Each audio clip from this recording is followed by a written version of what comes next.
Ang susunod na programa ay rated PG. Patnubay at gabay ng magulang ay kailangan sa mga batang manonood.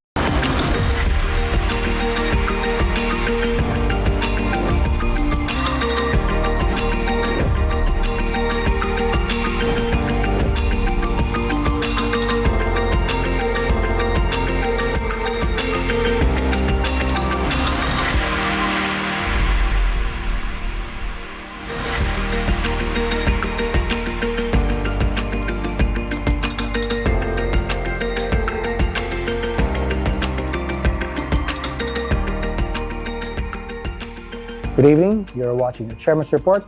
This program is brought to you by IBC 13 and the Commission on Filipinos Overseas, an agency under the Office of the President mandated to connect the Filipino diaspora with their home country. I am Dante Klink II, Chairperson of the CFO and your program host. Tonight's guest is a celebrated Filipino with many passions, a true Renaissance man. He is a poet, fictionalist, essayist, independent filmmaker, editor, and publisher. Mr. Kristian Cordero, more fondly known to us as KC, is the pride of Bicol Region's Naga City, recognized with the Writer's Prize for Bicol Poetry from the National Commission for the Culture and Arts. His independent bookshop, Savage Mind, Arts, Books, Cinema, and his accompanying art space, Camarin, have been widely recognized as important cultural hubs, spaces that foster creativity, intellectual dialogue, and community engagement. Kristian is the author of 7 poetry anthologies written in Filipino, Bicol, and Rinconada. Among his most acclaimed works are Canticos, Apat na Boses, or Canticos, or Voices, published in 2013, and Labi, or Remains, in 2013. Both received the National Book Awards for Poetry in Filipino and Bicol in 2014. In addition to his original writings, Kristian is an accomplished translator who has brought the works of major world authors into Bicol and Filipino, thereby expanding access to global literature for local readers. Kristian's own literary works have also reached international audiences. His poetry has been translated into German, Spanish, and Czech, appearing in literary publications such as the Círculo de Poesía in Mexico and works published by Malvern Publishing House in Prague. Through his multifaceted career, he continues to shape the landscape of regional literature and cultural development in the Philippines. Kristian Cordero, welcome to the Chairman's Report. Thank you for making time. So, before we dive into it, maybe introduce our audience to Savage Mind and what can we find there in this unique art space that you set up? The bookshop was established in 2018 after my writing residency in the US. I was so inspired by the fact that I was always in a bookshop in Iowa, in Michigan, and in Alaska. And then upon return, I thought of putting up the same thing because I think it's important that for a city like Naga, which claims to be a center of good governance, among other things, it has to have a cultural side as well. So I thought of putting up Savage Mind, and we've been experiencing a lot of challenges since 2018, starting during the pandemic, and then the Great Flood in 2024, and then now we have returned with more lessons learned, and yeah, it's an independent bookshop located in a street called Peninsula in Naga.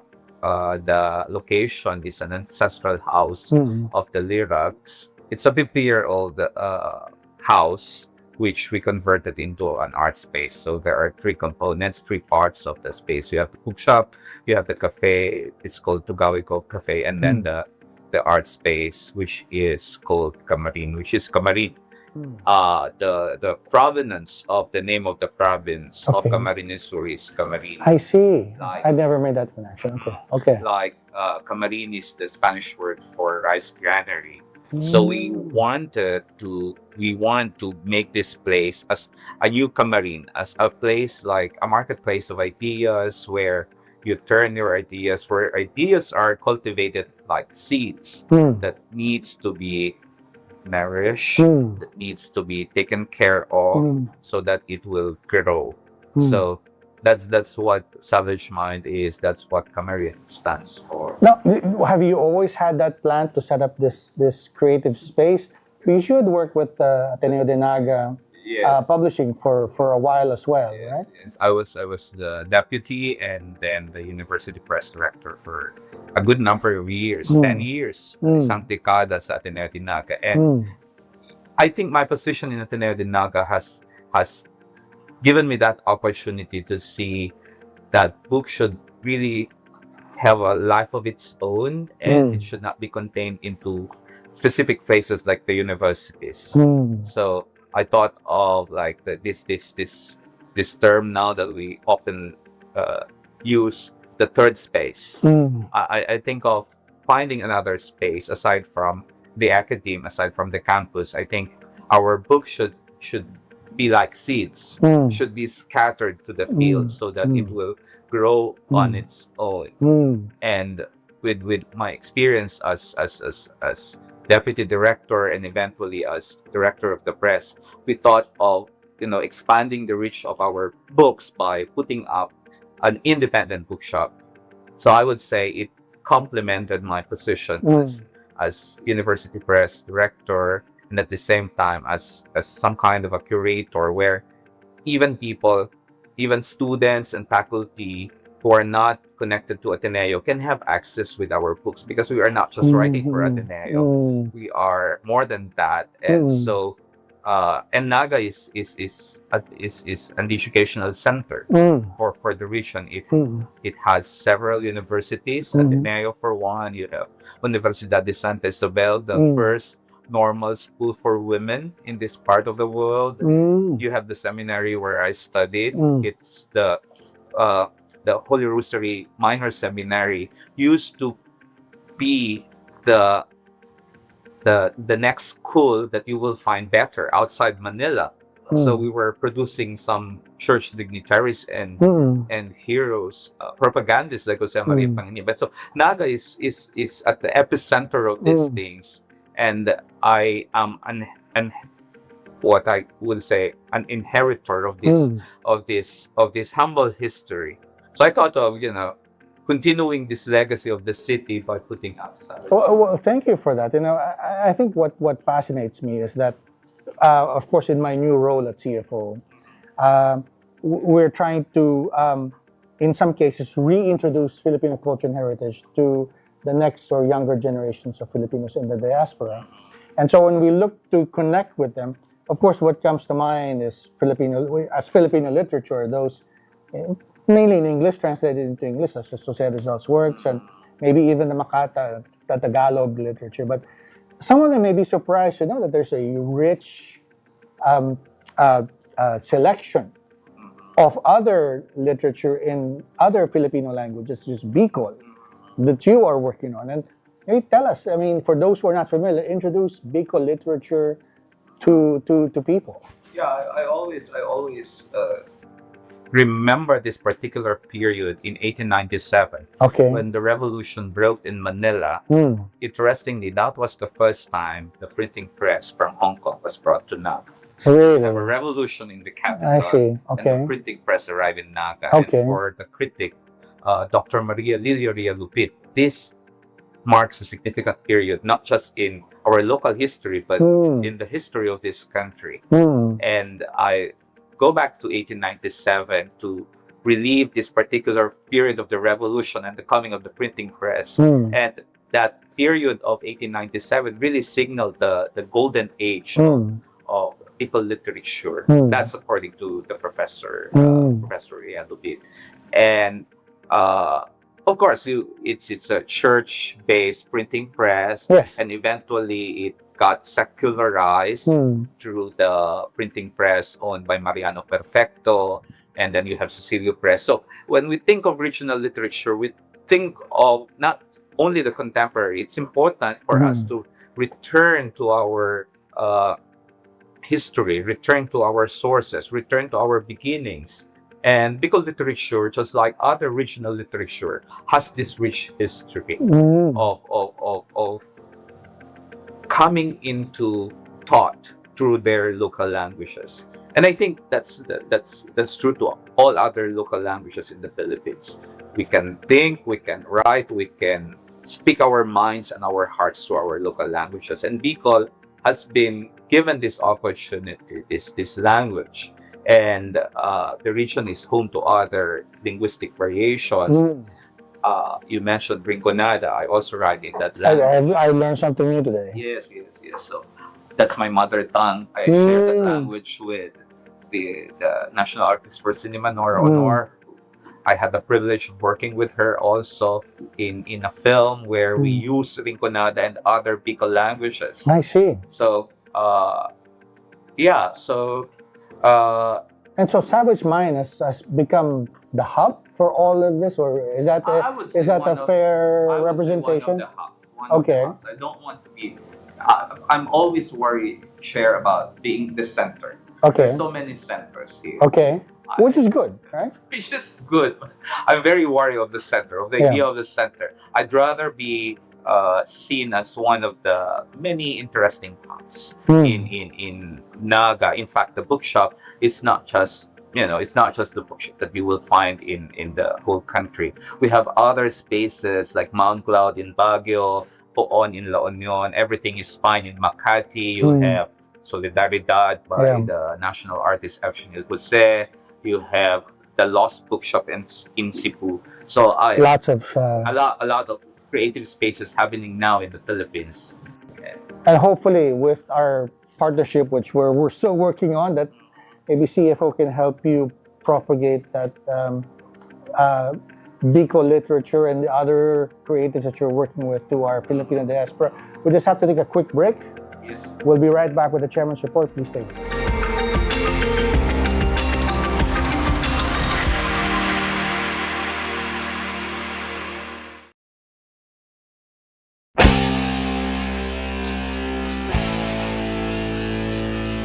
Likas na makulay, puno ng buhay at sigla,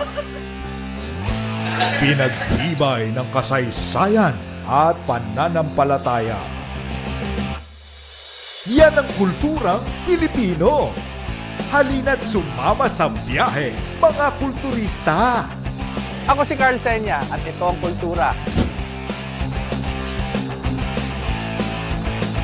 Kultura, tuwing Sabado, alas 11 ng umaga sa IBC 13. Balitang nakala. Mamulat ng kanyang mga si Presidente at si Binantayan. Sinuri. Nilatag at inihayag. 13 sa tanghali. Kasama sina Greg Gregorio, Naj Miravalles at Zai Chua. 13 sa tanghali sa ganap na alauna dito sa IBC 13.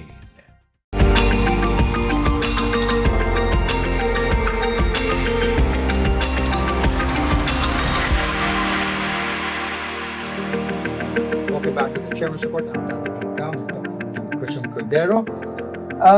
We're talking about the rich literary community in Bicol. We haven't even touched Waray for that matter, but the more notable writers there, and this I discovered this. This will, I think, reveal my ignorance of literature. You introduced me to Luis Cabalquinto when I visited your place a couple of years ago. Is he the most notable writer from the region? And maybe again, let's tell the world about.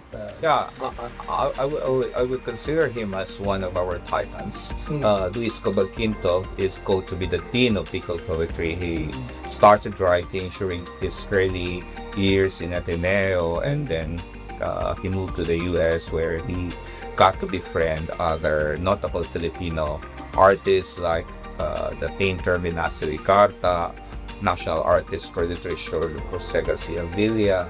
They were in one circle, and Luis Cabalquinto is from Magarao in Camarines Sur. It's 5 to 6 kilometers away from Naga. And yeah, I mean, I met him in 2012 in New York, and I had that opportunity of being considered as his friend, and eventually Savage Mind, when we put up Savage Mind, he entrusted to us his archival materials, which sadly some got lost during the flooding. But now, good that before the flooding we started digitalizing some of the materials, but we just had enormous materials of Luis Cabalquinto, his manuscripts, his drafts, his letters, his photographs. All those are being recovered at the moment. And Cabalquinto's work, one of his poems, is included in American textbooks. In American textbooks. In American textbooks, and the poem is about Magarao, about his hometown. And we dedicated one room in the bookshop to him. It's our Cabalquinto room, where you will find books of poetry and books on cats, because like me, he's also into That's cats. your common interest. Common interest, cats. In fact, there's a poem there about a cat, a haiku of Cabalquinto, like a cat on my chest, and then a book of sent poems, two kinds of breathing. That's the image. Interesting. Kung humihinga ang pusa, humihinga ang tula sa aking dibdib. Wow. Sen lang yun. At magaling si Cabalquinto sa... Did he write in Bicol? Yeah. He writes in Bicol. In fact, he's very active in Facebook right now. He's doing some Bicol translation of some of the American poets that he knows, like Jacques Gilbert. And then he was also under Galway Kinnell and some other American teachers who inspired him. The thing about Cabalquinto is he is based in New York. He writes about his experience in New York, but he connects himself immensely to Magarao, to his hometown in the Philippines. And finding yourself parallel to this kind of world, whether you are in Magarao or you are traveling somewhere in China, as he would say in one of his poems, or walking in the streets of New York, you would always see the same kind of moon. The same kind of moon. How poetic. Like the moon in New York is also the moon in Magarao.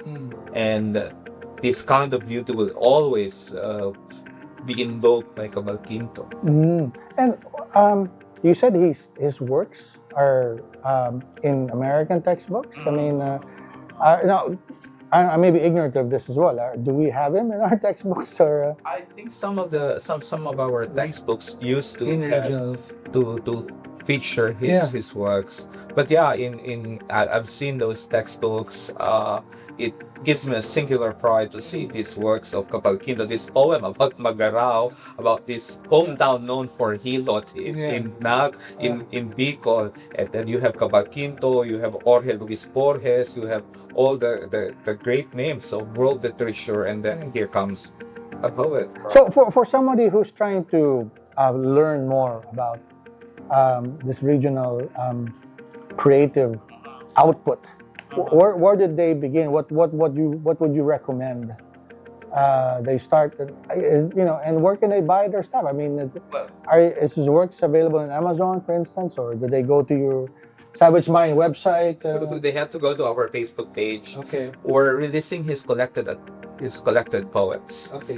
We hope to have it ready by April. Okay. Next month, in time for the National Literature Month. So it's a collection of Luis Cabalquinto's works in 3 languages. You have English, you have Filipino, and you have Bicol, of course. So I think it's a good start to introduce oneself to Bicol literature, because I think it's important that when we talk of local literature, we do not contain it to its specific geography. Okay. We have to embrace that once you are writing not just for your community, you are writing for the world. Right. And it's tragic if we only limit Bicol to Bicol. Right. No? So that's why we are also empowering ourselves to do more translation, vice versa.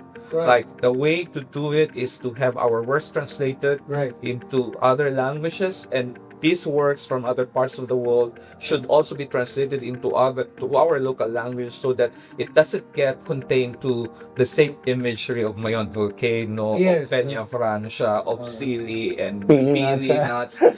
And It's more than that. Yeah. it's more than that. I think the Philippines is more than mangoes Yeah. and videokes. Yeah, but the interesting thing I noticed when I visited your place was that there were a number of young writers, both those writing in Bicol and some writing in Waray.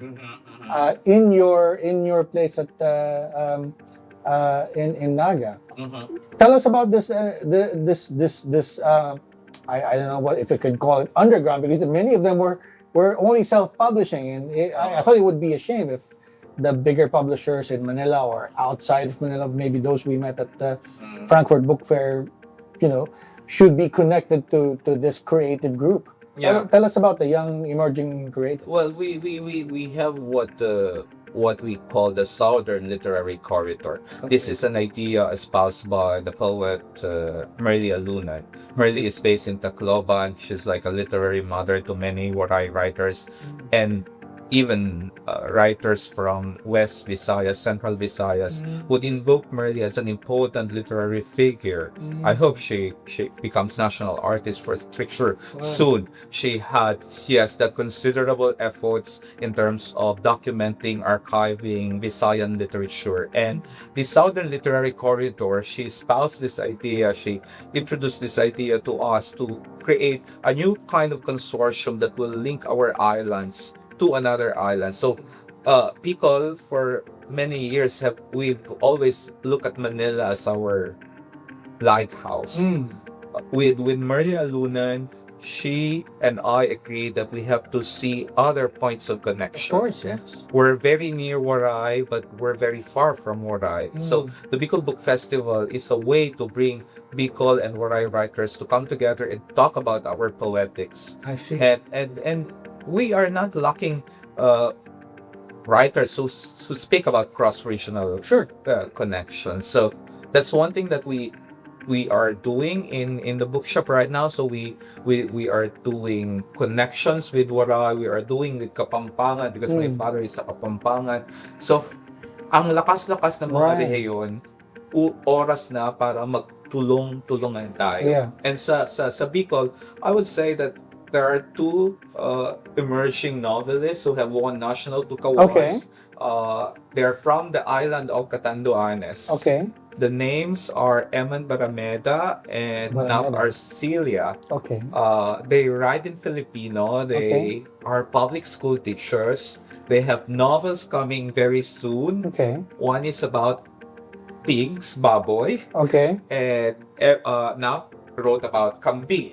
Okay. So we're doing a launch of Baboy at Kambing in April. And their fiction talks about certain kind of practices unique in Catanduanes. Yes. Wow. But writing in Filipino, so the imagination of Filipino is not just contained in the Tagalog region. It has grown into a lingua franca, national language, I would say so. Now, would you say that maybe it's worthwhile for government to support not just literature written in Filipino but also in the other languages? Is it worthwhile? And are there enough material there? Of course. Of course, there are already mechanisms. We cannot discount the fact that NCCA has been doing a lot of efforts, KWF, the National Book Development Board, the NBA has, every year it recognizes books in regional languages. So we have already the mechanisms, but we want more. We want to, we need to invest more, and really it's time now with the social media and AI in the background. Now you have also CFO, and we'll love to help you. Yes, of course. Get the word out to the global Filipino diaspora that there are these works. Yes, that they can look definitely, at. definitely.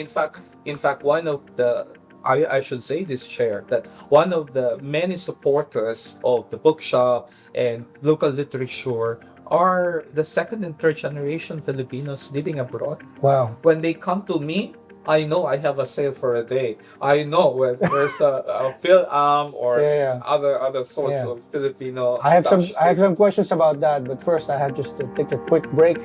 Hold that thought, Christian. You're watching the Chairman's Report. Please stay with us.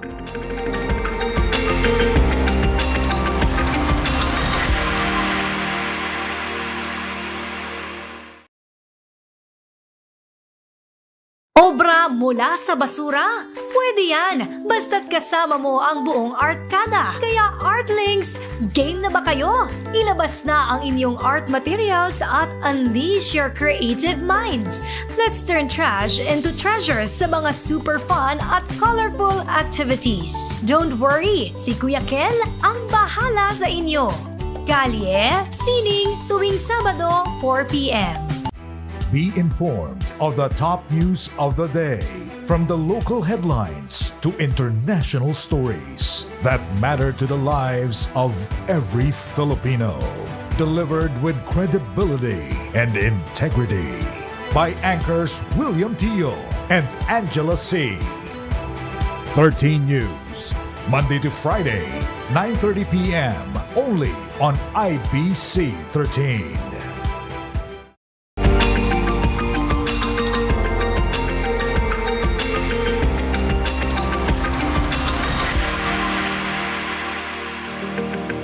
Welcome back to the Chairman's Report. I'm Dante to Kristian Cordero. You're talking about these, I don't know if you call it balikbayan, but the members of the diaspora come and visit and are curious about the places where their parents or grandparents came from. Interestingly, you've been working with a couple of embassies here in the Philippines, the Czech embassy and more recently with the Hungarian embassy, on translating their literature, some poetry, into Philippine languages, Tagalog, also, or Filipino, but also to Bicol. Yes. Tell us about those initiatives and why are they important? We started with this project in 2016 with the Czech embassy. At that time, they had Jaroslav Orsa, Yes, who is very active ambassador. very, very active until now. What he's doing, he has a template, he has a template for all this cultural diplomacy. And I think it was him who really initiated this kind of collaboration, not just with people, but with other Manila-based publishers doing translation. So it started there in 2016. We did Kafka, and then Karel Chapek, the one who introduced the word robot to the world. And then he invited other European ambassadors to consider doing cultural diplomacy. So we did an anthology of several stories on hope, love, and faith, hope, and love. Wonderful. And this was participated by several embassies. And now we are doing, we've done with projects with the Hungarian embassy, translating. You have 2 volumes now. Yes, the second edition of Hindi Pasisilang Pagsibol. It's part of the 75th diplomatic anniversary of the Philippines and Hungary. So we're not just talking about economics. Sure. We're also talking about culture, and culture remains a vital part of any kind of relationship. So yeah, we hope to invite more embassies to join us in this kind of endeavor. Like right now, we're doing talks with the Belgian embassy in the Philippines, and we also want to link up with the Irish embassy because of the deep connection with Catholicism and literature and Ireland and whiskey, maybe. So yeah, it's important that we bring these works, these foreign works, to our languages so that our sense of the world gets expanded. You see, we have to, as literature, as poets, as filmmakers, our goal is to expand the limits of our language. Expanding the limits of our language is pushing for a vision. And I see that in this kind of translation practice. Their works to our languages and our works to their languages, which was supported by the Philippine participation in the Frankfurt Book Fair. You mentioned that this is good from their perspective as part of their cultural diplomacy initiatives. But I was noting that, for Filipinos who were products of intermarriage, say in Czech or in Hungary, this is a way for them maybe perhaps to get an introduction to the Philippines through literature that they are familiar with in their home countries now, right? Do you see it that way as well? I mean, that there can be also a flow back, I suppose. I would say that's one of the gains. Okay. The many important gains Okay. when you do translation. They always say that there's always what you we will always lose something in translation. Sure. Something is compromised, something is negotiated. That's fine, but We could say because say there's that always about a gain. Noli and Philly. Exactly, Yeah. exactly. And I think the more important part of doing translation is the ethical dimension of it. When we do more translation, when we do read more writings outside of our comfort zone, our sense of the author gets deepened. And that is very important in our age today, that we have to have more sense of generosity, more sense of experiencing the other as a possible, as a potential friend. So I think literature can still bring us to that table where everyone talks, where everyone relishes each other's culture. It's interesting. You see things from a very philosophical perspective. I see things from a very economic perspective. But in my mind, I see opportunities also for Filipinos who learn European languages or other foreign languages, have new opportunities also to earn from those skills, diba? And then not simply for maybe learning it for learning's sake, or maybe for acquiring a language because you're thinking about migrating to another country, but also it's creating opportunities here. I mean, would that be? I know many people, many of our friends would probably frown at that economic appreciation. But That's fine. I mean, we need to talk about economics as well. I have to clarify this, that we do translation from English, not from the original Yes. Hungarian or original German. So it's a call for the next Filipinas to relearn or learn other local languages in the Philippines, improve your Filipino, improve your But people. that's precisely my point, because I mean, you have this diaspora who grew up with a foreign language and probably want to connect with the Philippines somehow, and maybe this is one way for them to do that, right? Eventually, That because- our next generation of Filipinos abroad can be our, maybe some of them, our bridge, our new translators, perhaps to exactly. introduce our literature to the world. Yeah. And there's to us. Yeah, that's a potential space where people can cultivate it as an economic field. So speaking of economics, so tell us, where can people find, or what publications are available through these partnerships? And then you mentioned the title of the Hungarian collaboration. What are the other works available? Where can they get them?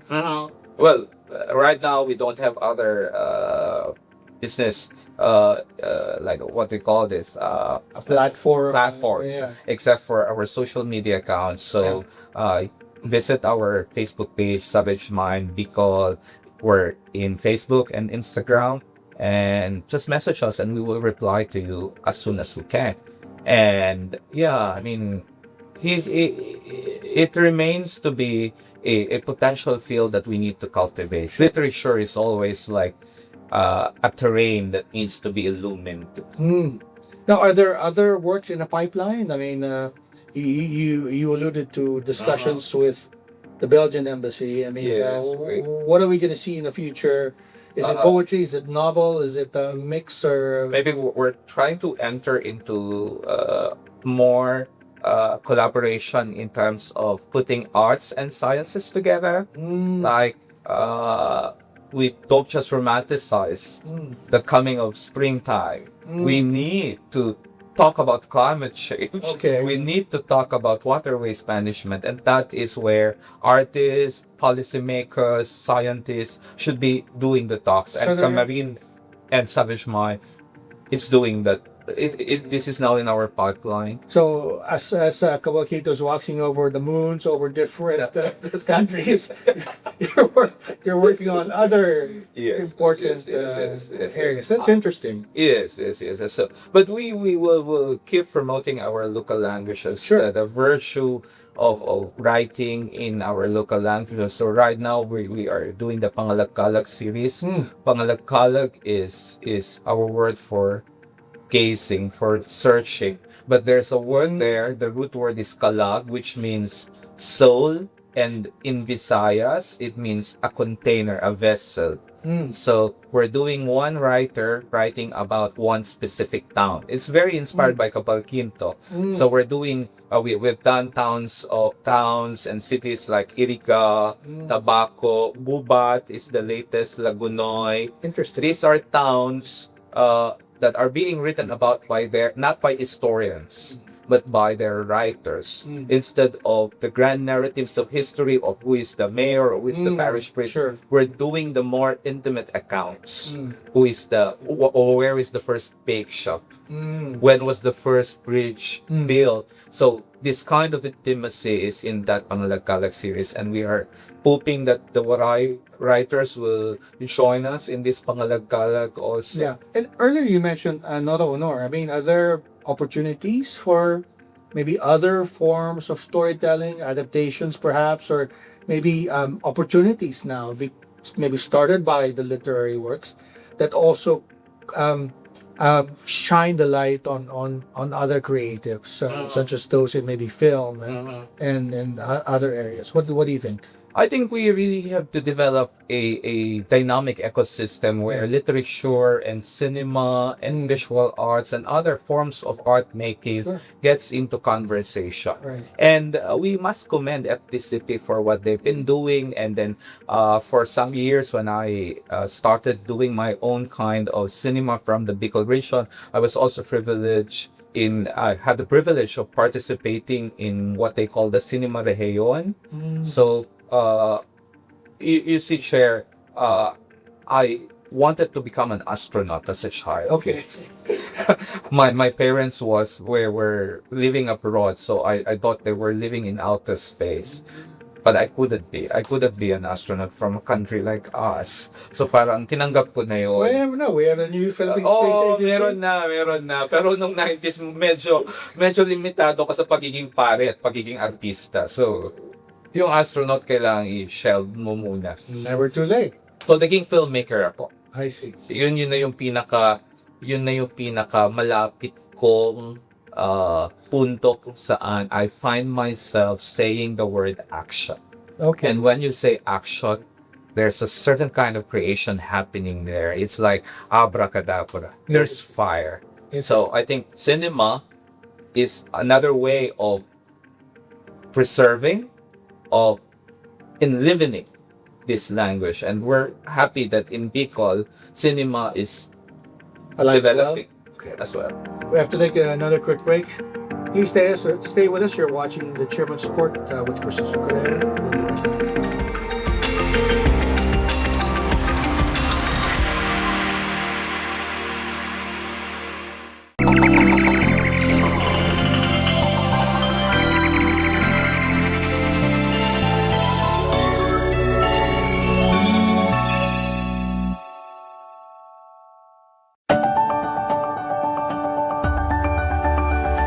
Coming soon on IBC 13.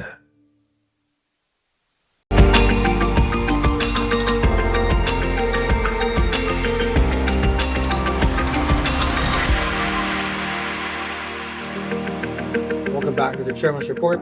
Kristian, you're talking about wanting to be an astronaut because your parents were working abroad, both of them.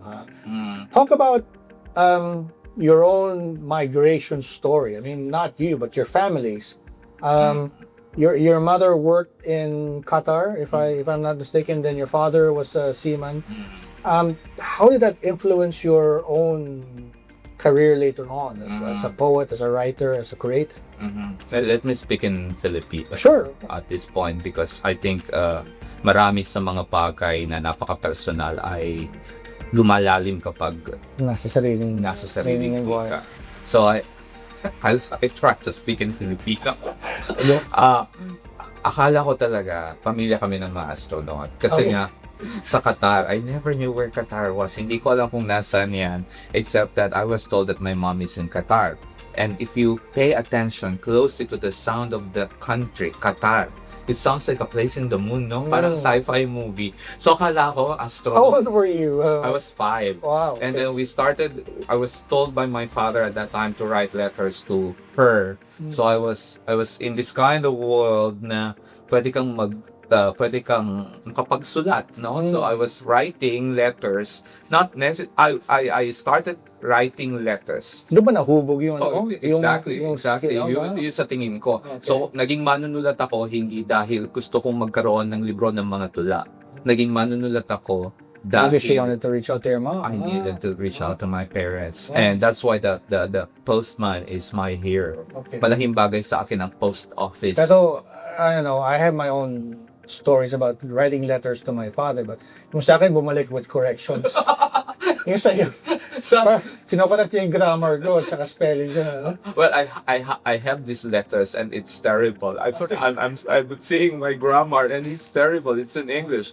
So, malaking bagay sa akin yon na natutunan ko ang pagsusulat, ang koneksyon, ang kapangyarihan ng salita sa pamamagitan ng mga liham. And I always take a look at this point in my life na napakahalaga na sa anumang uri ng sulatin ng akda, laging may pikat ng damdamin. The emotional aspect should always be there. The emotional weight. Tinitimbang rin yun. So, yeah, I grew up in that kind of family, and I remember it was in the 90s. There was war at the time, so we were lahat kami apektado ng gerang yun. And right now, with what is happening in the world, Something, flashback. oo, ang kapatid ko nasa Abu Dhabi ngayon. So, parang nag-full circle kami lahat na ganito talaga ang buhay ng isang Filipino, no? Na kalat tayo. We are pangatlo na ba tayo sa diaspora? Well, I think second or third. Yeah, second, I think. Nagkalat na tayo sa China, buong mundo. India, then probably So, Philippines. when there is a world issue, we cannot not be involved. Right. We are at the vortex. So, ito yung mga realization ko at nakikita ko kung paano yung panitikan, yung savage mind, yung yung involvement natin sa kultura at sa sining ay bahagi din ng proseso ng kung ano bang agenda ang kailangan nating isulong. Like, is peace still possible?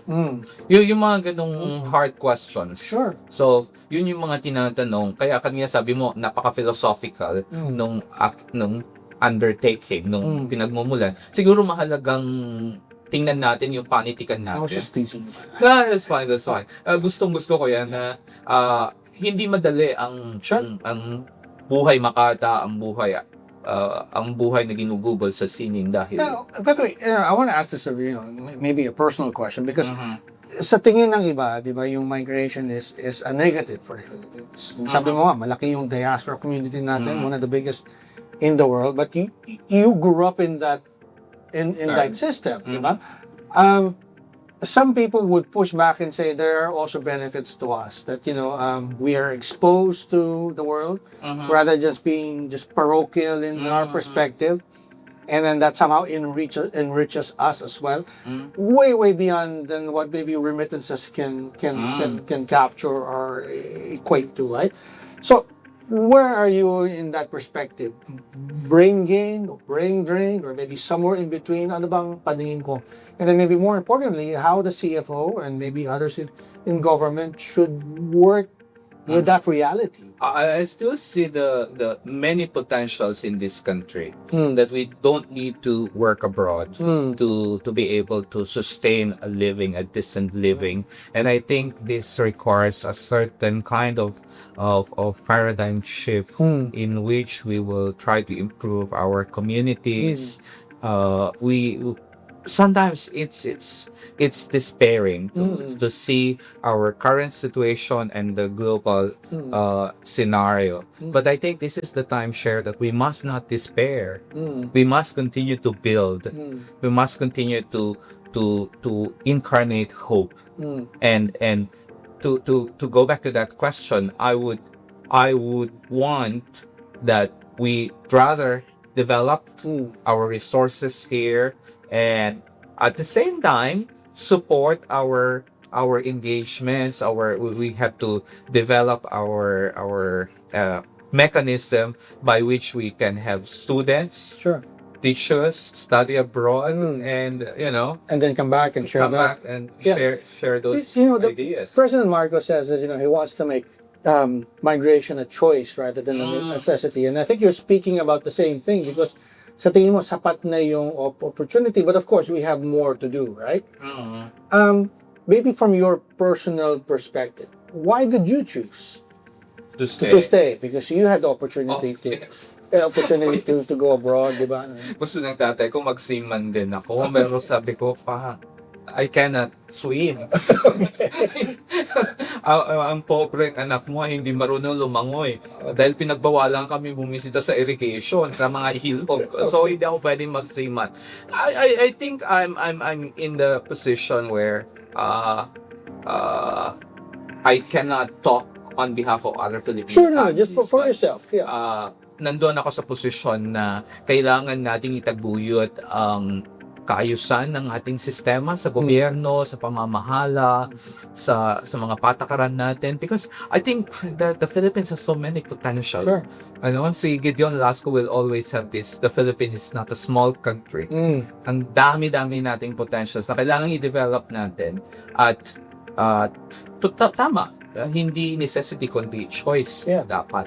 At although excited din ako dahil may bago akong pamangkin na nasa Malta, na nakikita ko rin na doon sa pamilya kung saan kami nanggaling, lumawak din yung hindi na lang dito sa Pilipinas, kundi may kapatid ako sa Abu Dhabi, may kapatid ako sa Malta, at nakikita ko rin yung potential doon. Sure. Expansion ng ating pagiging Filipino. Sure. And that is always, I think, the same situation our heroes like Jose Rizal had to confront when he was trying to see who is the Filipino. And that question has never stopped haunting us. And speaking of that, because sometimes that's a question we're asked when we reach out to the younger members of the diaspora.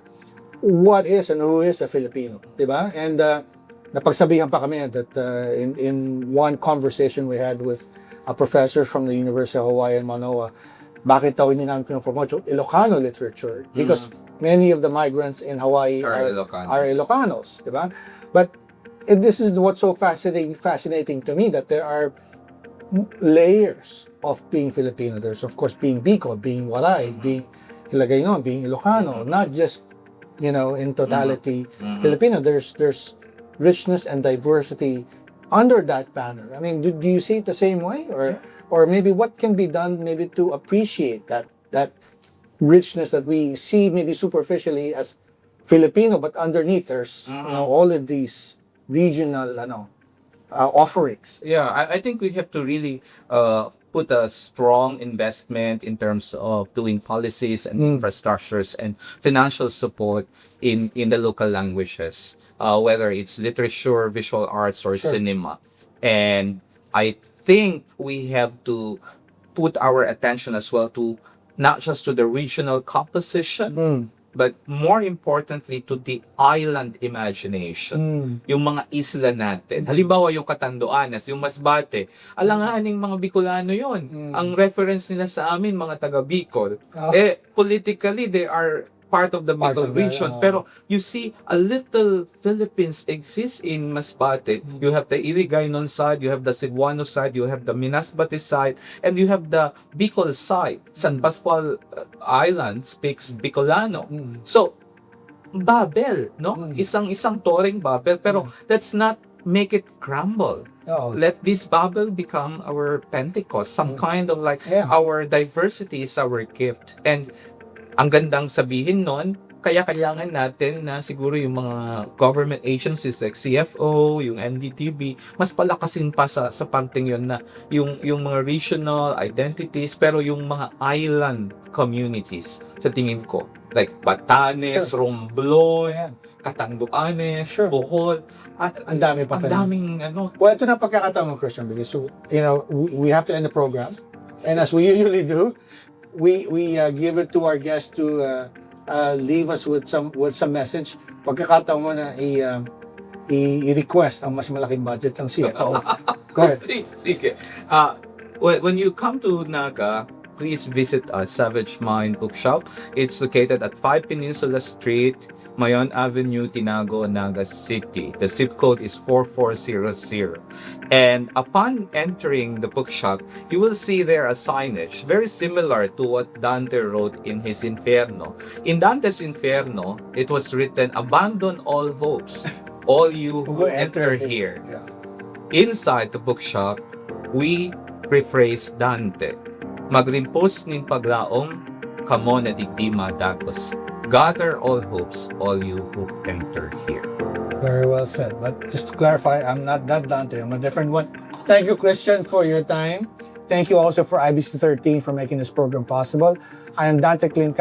This has been your Chairman's Report, and we'll see you next week.